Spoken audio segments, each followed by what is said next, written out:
Welcome on behalf of the election department on this event of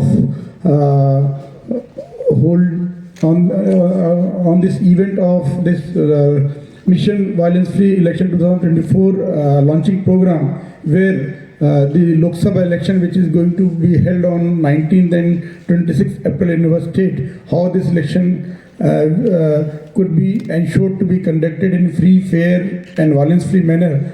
That issues would be discussed today. We all are having a role to play in ensuring this mandate which has been given by Election Commission to all of us. So today we would hear from you also what are your issues, concerns which needs to be addressed, so that the overall objective of conducting free, fair, inducement-free and violence-free election in the state, that would be met without any hurdle. तो आज आप सभी को जो ये पूरे दिन का प्रोग्राम है, जो लंच तक सभी अपने अपने तरफ से बताएंगे कि क्या आप लोग से एक्सपेक्टेड है. आप सभी लोग ने पहले भी इलेक्शन कंडक्ट किया है, ऐसे कुछ नया नहीं है उस दृष्टि से, लेकिन हर चुनाव में कुछ नई रूल्स आ जाते हैं, कुछ नए इश्यूज होते हैं जिनको हमें ध्यान में रखना होता है. तो उन सब को कैसे हमें टैकल करना है, कैसे हमें इंश्योर करना है कि जितने वोटर्स हैं सभी मतदाता बिना किसी भय के, बिना किसी डिस्क्रिमिनेशन के या बिना किसी लालच के वो भारी संख्या में जो उनका पोलिंग स्टेशन है वहाँ पे जाएं और स्वेच्छा से वो अपना मतदान दे पाएँ. तो ये हम बॉटम लाइन ऑब्जेक्टिव है जिसको हमें सबको फुलफिल करना है.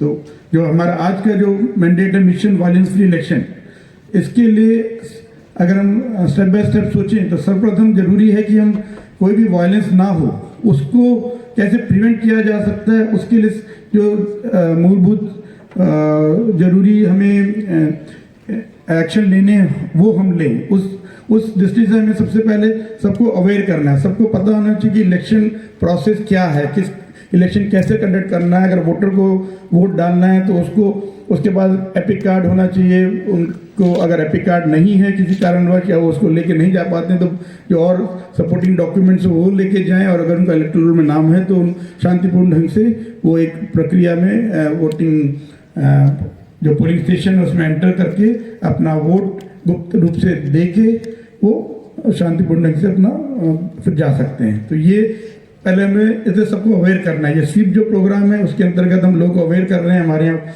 वोटिंग परसेंटेज 90% असेंबली इलेक्शन के टाइम में था, 83% लास्ट लोकसभा इलेक्शन में था. हमें कोशिश करनी है कि हम असेंबली इलेक्शन के जो वोटिंग परसेंटेज को इस लोकसभा इलेक्शन में भी मेंटेन कर पाएँ और इससे और बेटर कर पाएँ, क्योंकि और कई राज्य और भी हैं नॉर्थ ईस्ट में जो 90% के ऊपर भी उनका पोलिंग परसेंटेज गया है, जाता है. तो हमें देखना है कैसे हर एक मतदाता को जो उनको मतदान का अधिकार है उसको यूज़ करने के लिए और उसके द्वारा इस पूरी इलेक्टरल प्रोसेस में अपना योगदान देने में उनको प्रेरित कर पाएँ, ताकि वो जब 19 या 26 अप्रैल को जिस भी डेट में उनका पोलिंग होगा वो अपने पोलिंग स्टेशन तक जाकर वोट दें. तो ये एक हुआ. दूसरा जो इसका एक इम्पॉर्टेंट वोटर के अलावा जो एक इम्पॉर्टेंट स्टेक होल्डर है इस प्रोसेस में वो है पॉलिटिकल पार्टीज एंड कैंडिडेट्स. तो उनके साथ हमें एक डिस्क्लोजर पॉलिसी को फॉलो करते हुए जो भी प्रोसेस है उसके बारे में उनको अवगत करा के रखना है. उनके क्या ड्यूटीज़ हैं और क्या उनके राइट्स हैं. तो उसके बेसिस पे अगर आप उनको डिस्क्लोजर प्रिंसिपल के बेसिस पे उनको लगातार जो भी एक्शन आप लोग ले रहे हैं वो बताते रहेंगे तो उनके मन में डाउट नहीं रहेगा. डाउट या miscommunication become the basis for clash between various candidates और टेकिंग सर्टेन स्टेप्स विच में फील कि उसको करने से उनको बेटर बेनिफिट मिलेगा इलेक्शन टाइम में. तो अगर हम उनको बताते रहेंगे क्या सेफगार्ड्स हमने लिए हुए हैं इलेक्शन में, चाहे कोई कैंपेनिंग में कुछ भी बोले, लेकिन इलेक्शन कंडक्ट कराने में जो सारे इलेक्शन ऑफिशियल इन्वॉल्व हैं, जो इलेक्शन मशीनरी है वो किस प्रकार से इंश्योर कर रही है कि during the campaigning period her political party को वो चाहे रिकग्नाइज पॉलिटिकल पार्टी हो, unregistered registered unrecognised political party हो या इंडिपेंडेंट हो, उन सबको बराबर का अधिकार है कि वो अपनी बात को वोटर तक पहुंचाएं और उससे बेसिस पे इन्फॉर्म डिसीजन वोटर ले पाए। तो उसके लिए किसी भी कैंडिडेट को अगर कैंपेनिंग करनी है तो वो अगर किसी प्लेस में किसी टाइम में कोई एक्टिविटी करना चाहते हैं तो उनको फर्स्ट कम फर्स्ट बेसिस पे विदाउट एनी डिस्क्रिमिनेशन उनको वो कैंपेनिंग करने का मौका दिया जाए और उस समय कोई और कैंडिडेट उनको डिस्टर्ब ना करे, उसको ध्यान में रखते हुए बहुत क्लोज गैप में कोई और इवेंट किसी और कैंडिडेट की ना रखी जाए। तो ये चीज़ अगर हम इंश्योर करेंगे तो सभी को अपनी बात मतदाता तक रखने का मौका मिलेगा और बाकी और कैंडिडेट्स के आसपास या उनकी सपोर्टर्स के आसपास प्रेजेंस होने से उसमें किस टाइप का व्यवधान भी नहीं आएगा। तो ये चीज़ हम मेंटेन करेंगे। ये जो सुविधा ऐप है जिसके द्वारा आपको परमिशन देनी होती है, उसके अलावा अगर ऑनलाइन नहीं भी आ रही तो फिजिकल वे में भी अगर हम एक सिंगल विंडो सिस्टम में जितने भी कंसर्न स्टेक होल्डर्स हैं, पुलिस, PWD या आपका पावर या अगर स्कूल का कोई अथॉरिटी का इन्वॉल्वमेंट है तो उन सब के व्यूज़ लेके अगर हम परमिशन दे रहे हैं तो वो जो डिसीजन होगा वो एक कंसेंसस बेसिस पे सभी को फिर उसमें अपना सपोर्ट देना है ताकि कैंपेनिंग में किस तरह की प्रॉब्लम ना हो। इसके बाद भी कि पर्टिकुलर एरिया में दो सपोर्टर्स के बीच कोई क्लैश हुआ है, कुछ मारपिटाई हुई है, तो ऐसे सिचुएशन में इमीडिएटली उसको इंक्वायर किया जाना चाहिए। सिविल साइड से जो आपके सेक्टर ऑफिसर्स हैं वो वहाँ पे जो और लोकल लोग हैं उनसे बातचीत करके इंक्वायर करके एक्चुअल में क्या हुआ था। पुलिस साइड से भी अगर लॉ एंड ऑर्डर का इशू है तो what has been the cause of action उसको एग्जामिन करें, उसके बेसिस पे जो फाइंडिंग है उसको हाईलाइट किया जाए। करेक्ट जो भी फाइंडिंग्स होगी उसके बेसिस पे अगर कोई कल्प्रिट मिलता है, अगर इट इज़ फाउंड कि there has been failure on the part of some government official तो उसके अगेंस्ट में एक्शन होना चाहिए। अगर पॉलिटिकल पार्टीज के जो सपोर्टर्स हैं उन्होंने कहीं लॉ एंड ऑर्डर को हाथ में लेने की कोशिश की है तो उस पर भी स्ट्रिक्ट एक्शन लिया जाना चाहिए। जितना स्ट्रिक्टली हम लोग डील करेंगे उतना ही further repetition of such incidents उसकी प्रोबेबिलिटी कम होगी। तो हमें we have to deal it with strict and stern manner. कोई भी उसमें अगर इन्वॉल्व हो, we need not have to see कि उसमें अदर साइड में कौन है। It could be anyone, it could be a common man, it could be any influential person, but rule is equal among for all. So rule of law has to be established and whoever is found on the wrong side they had to be immediately proceeded for necessary action. तो ये एक आपका हुआ। तो ये campaigning period में अगर हम लोग इस चीज़ को कंट्रोल कर पाते हैं, एक दूसरे के बीच में जो एक मिसट्रस्ट की फीलिंग डेवलप होती है कैंडिडेट्स के बीच में, उसको अगर हम कंट्रोल कर पाते हैं और एक फेस्टिवल के एनवायरनमेंट में सभी लोग मतदाता तक अपनी बात कहने की सिचुएशन में रहें तो वो एक सबसे आइडियल सिचुएशन होगी। तो हमें कोशिश वही करनी है कि एक त्यौहार का सा माहौल रहे और सभी लोग अपनी बात कह पाएँ, मतदाता भी शांतिपूर्ण ढंग से बात को सुन पाएँ। तो इसके बाद आपका जब एक्चुअल पोल डे आएगा उसके पहले 72 आवर्स लास्ट 72 आवर्स की स्पेसिफिक इंस्ट्रक्शंस हैं इलेक्शन कमीशन की, उसको हम लोग को स्ट्रिक्टली फॉलो करना है।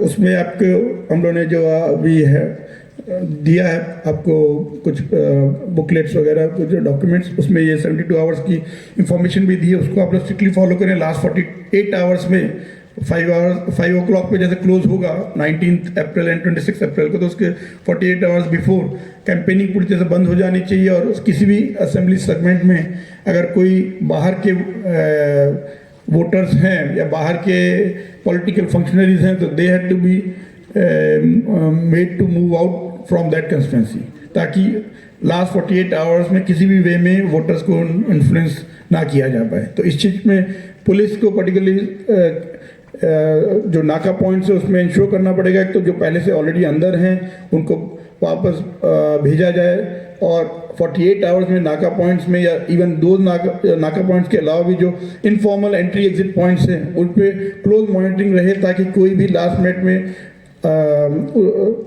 जो कंस्टिट्यूंसी एरियाज हैं उसमें एंटर करके वोटर्स को किसी भी वे में इन्फ्लुएंस करने की कोशिश ना करें। It could B force coercion हो सकता है, डर दिखाया जा सकता है, दूसरा लालच दिया जा सकता है। दोनों ही स्थिति में वो एक्सेप्टेबल नहीं है, इसलिए अगर कोई भी ऐसा करते हुए पाया जाए तो उसके अगेंस्ट में एक्शन लिया जाना चाहिए। और जो पोल डे में है उस दिन स्पेशली ध्यान देने की जरूरत है। ऑन द डे ऑफ पोल जो वोटर्स हैं they will be going inside in the polling station, वहाँ पे पोलिंग स्टेशन प्रेमिसेस में शांति बनाई रखी जाए। वहाँ पे जो फोर्सेस डिप्लॉयमेंट होगा उनको इंश्योर करना है कि जो लोग वेट कर रहे हैं, वेटिंग में पीसफुल वे में वेट कर रहे हैं, मेल्स के अलग होगी, फीमेल्स की अलग होगी, जो सीनियर सिटीजन या पर्सन विद डिसेबिलिटीज़ हैं उनकी सेपरेट लाइन रहती है, उनको प्रायोरिटी पे आगे भेजा जाता है, तो वो इंश्योर किया जाए। और जो लोग वोट दे चुके हैं then they need not hang around in the polling station premises, उनको फिर immediately they should move out. तो इसलिए अननेसली रश या अननेसली क्राउड नहीं रहना चाहिए पोलिंग स्टेशन में, ये इंश्योर किया जाए। जो AROs हैं वो इंश्योर करें सेक्टर ऑफिसर्स के थ्रू कि कहीं भी अगर भीड़ दिख रही है तो उसको कैसे क्लियर किया जाए। और जनरली देखा जाता है कि पोलिंग स्टेशन में पोलिंग हो रही है लेकिन बाहर जो है 100 मीटर 200 मीटर की स्पेसिफिक गाइडलाइंस हैं उसको स्ट्रिक्टली फॉलो करने की रिक्वायरमेंट है। जो पोलिंग बूथ्स होते हैं पॉलिटिकल पार्टीज के उसमें इलेक्शन कमीशन का स्ट्रिक्ट गाइडलाइन है, उसमें 1 टेबल 2 चेयर बस जो लोग हैं उतने ही रहेंगे। लेकिन देखा गया है कई बार जो पोलिंग बूथ्स होते हैं वो एक न्यूसेंस का एक पॉइंट बन जाते हैं। वहाँ पे जो भी उस पार्टी के सपोर्टर्स होते हैं वो कॉन्स्टेंटली वहाँ पे खड़े रहते हैं। तो ये इंश्योर करना है सिक्योरिटी फोर्सेस को जो एरिया डोमिनेशन के लिए फोर्सेस आइडेंटिफाई की गई हैं वो इंश्योर करे कि पोलिंग बूथ्स में जो एंटाइटलमेंट है पार्टीज का केवल वही लोग रहें और बाकी लोग वहाँ पे जो उनको इन्फॉर्मेशन लेनी है वो लेके then they should either go to the polling station और वोट देके then they should go back to their houses. तो वहाँ पे कोई भी रश नहीं रहना चाहिए, ये इंश्योर किया जाना चाहिए। 4 व्हीलर हैं as a voter there is no restriction कि वो उसको लेके वोट देने नहीं जा सकते हैं। अगर कोई वोटर वोट देने जाना चाहता है वो अपनी गाड़ी लेके या बाइक लेके जा सकता है, but one need to be very particular कि वो उसको फेरी के लिए यूज़ ना किया जाए बाय एनीवन। तो अगर कोई पॉलिटिकल पार्टी कोई कैंडिडेट यूज़ करने की कोशिश करे तो उसको रेस्ट्रिक्ट किया जाए। इसलिए जो मूवमेंट ऑफ व्हीकल्स है उस पर एक नज़र रखने की जरूरत है ऑन द डे ऑफ पोल। अगर पर्टिकुलरली बाइक को लेके काफ़ी न्यूसेंस पहले ऑब्जर्व किया गया है तो उसमें देखें कि जो लोग बैठे हैं वे कौन हैं और उनको किस पर्पज से वो उसमें ट्रेवल कर रहे हैं। अगर वो एज अ वोटर जा रहे हैं तो एक बार जाके वोट देके वापस आ जाएंगे, बट पर्टिकुलर यूथ हैं और लग रहा है कि वो इन सम वे ट्राइंग टू इन्फ्लुएंस पीपल जो अलग अलग एरियाज में जाके वो उनको किसी भी वे में इन्फ्लुएंस करने की कोशिश कर रहे हैं। अगर ऐसा कुछ भी है तो इमीडिएटली डिटेक्ट होना चाहिए और उसके अगेंस्ट उन ऐसे लोग के अगेंस्ट में एक्शन लिया जाना चाहिए, उनको डिटेन किया जाए या जो भी IPC प्रोविजंस के अंदर एक्शन लेना वो लिया जाए। और overall complaint on the day of poll या उसके जस्ट पहले काफ़ी आती हैं, तो उसके लिए कैसे इमीडिएटली हम रिस्पॉन्ड कर पाएँ उसके लिए क्विक रिस्पॉन्स टीम्स फॉर्म की जाएँ। ऑलरेडी ऑल्दो CAPF हर पोलिंग स्टेशंस में रहेंगी। इस बार हमने जो अरेंजमेंट किया है डिप्लॉयमेंट का उसमें ये इंश्योर किया गया है कि और पोलिंग स्टेशन लोकेशन में सेंट्रल पैरामिलिट्री फोर्सेस की प्रेजेंस रहेगी।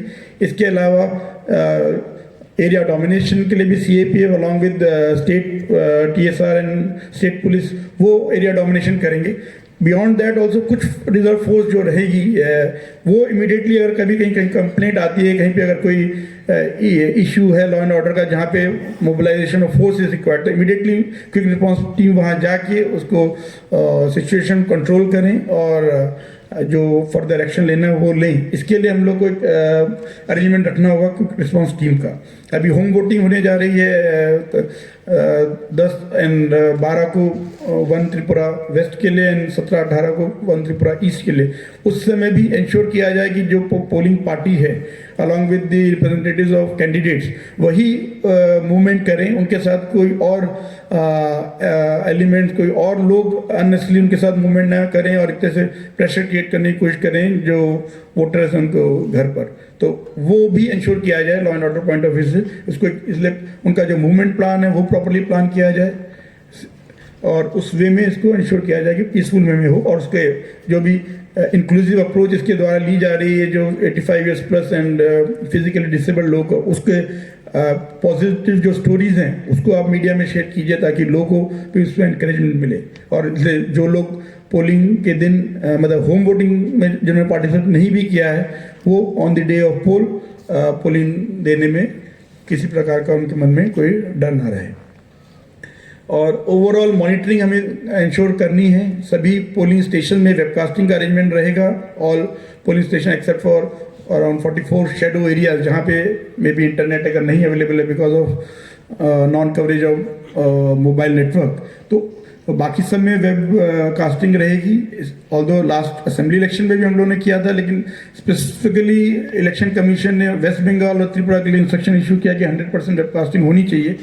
तो वो इंश्योर करना हम लोग की रिस्पॉन्सिबिलिटी है। So we have to ensure कि सभी जगह सिग्नल प्रॉपर स्ट्रेंथ में मिले और उसमें हम लोग लाइव वेबकास्टिंग को देखकर वहाँ पे इंश्योर करें कि अगर कहीं भी कोई पोलिंग स्टेशन में लगता है कि polling agents extra influence create करने की कोशिश कर रहे हैं, अननेसली इंटरफियर कर रहे हैं, और presiding officer who is the overall incharge and commander of the polling station वो अपना रोल प्ले नहीं कर रहे, तो immediately our district control room वहाँ पे जो विंग टीम रहेंगी जो देखेंगी इस पूरे टेलीकास्ट को, immediately they should come into action. वो civil side and police side दोनों साइड में इंस्ट्रक्शन दे के उस पोलिंग स्टेशन में चेक करेंगे वहाँ क्या हो रहा है और इमीडिएटली करेक्टिव एक्शन लिया जाएगा। तो ये वेबकास्टिंग प्रॉपरली मॉनिटर हो ये इंश्योर करना सभी AROs की रिस्पॉन्सिबिलिटी रहेगी। और कहीं भी अगर कुछ गलती होगी as I earlier said also, तो उसमें not only the presiding officer and the polling officer, but the sector officer, security officers, officials involved in guarding that polling station, and right up to ARO and RO, everybody becomes a part of that wrongful event. तो इसलिए अगर कहीं कुछ हो रहा है, if we are able to immediately detect that issue and उसको immediately correct कर दे, then we are doing our duty. But if we are found there to be lacking in our responsibilities, if we are giving we are taking very lackadaisical and very casual approach, then election commission would not take it easy. अभी भी जो complaints का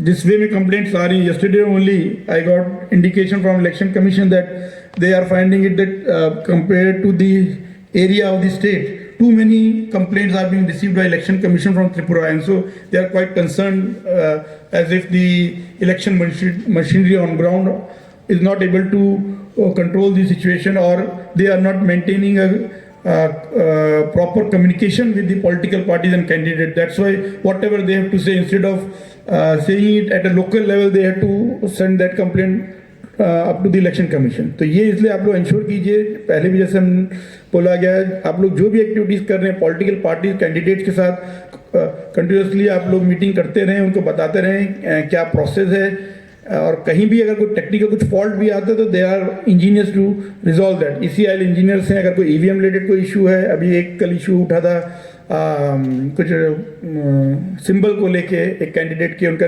नाम में कुछ proper reflect नहीं हो रहा है डिस्प्ले में, तो उसको इमीडिएटली ECIL इंजीनियर ने रेक्टिफाई किया, लेकिन देखा गया कि वो जो गलत प्रिंट आ रहा था उसको फोटो लेके कंप्लेंट इलेक्शन कमीशन तक चली गई, एज इफ कि उस कैंडिडेट के नाम को एडमिनिस्ट्रेशन प्रॉपर वे में EVM में या पोस्टल बैलेट में सही से रिफ्लेक्ट नहीं करना चाह रहा, which is not the correct situation. तो इसलिए देखा जाए कि कोई भी इंफॉर्मेशन अगर जा रही है तो वो गलत इंफॉर्मेशन क्यों जा रही है, हम उस चीज़ को वहीं पर लोकल लेवल पे जब कमीशनिंग होती है, कमीशनिंग में सभी पॉलिटिकल पार्टीज के रिप्रेजेंटेटिव रहते हैं, तो they should have been able, मतलब they should have seen everything कि क्या हुआ है, there is some technical issue which has been finally resolved by ECIL engineer, तो उनको कोई ग्रीवांस नहीं रहना चाहिए। लेकिन अगर उस इंटरमीडिएट स्टेज को अगर इस टाइप से प्रोजेक्ट किया जा रहा है, as if things are not in right, things are not being done in right spirit, अगर ऐसा लगता है तो ये गलत है। इसलिए हमें लगता है कहीं ना कहीं हम लोग के कम्युनिकेशन में कहीं गैप रह रहा है। आप सभी ROs AROs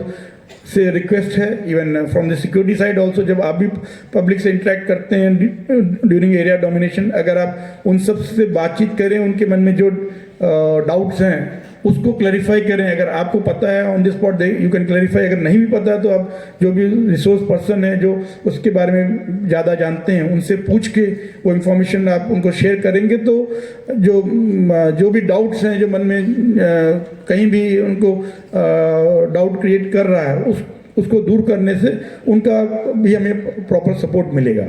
इसके बारे में वी थॉट कि इसको आप सबको बताया जाए और काफ़ी लंबा मैंने समय लिया, लेकिन आई थॉट कि ये एक सही फोरम है जिसमें अगर इन बातों के बारे में बताया जाए और उससे रिलेटेड अगर आप लोगों को कोई सुझाव होगा या कोई आपको और फर्दर कोई क्लैरिफिकेशन चाहिए होगा तो दिया जा सकता है। तो उस पॉइंट से I have taken quite long time. I now again thank you to CS, DGP and other senior officials कि उन्होंने अपने बिजी शेड्यूल से समय निकाला और इलेक्शन की इम्पोर्टेंस को समझते हुए आप सबके साथ सीधे बातचीत करके आप लोग को कुछ अपने अनुभव से बताएं। उस दृष्टि से वो यहाँ पे सम्मिलित हुए, तो मैं उन सबको दोबारा धन्यवाद देते हुए अपना वक्तव्य शेष करता हूँ। धन्यवाद।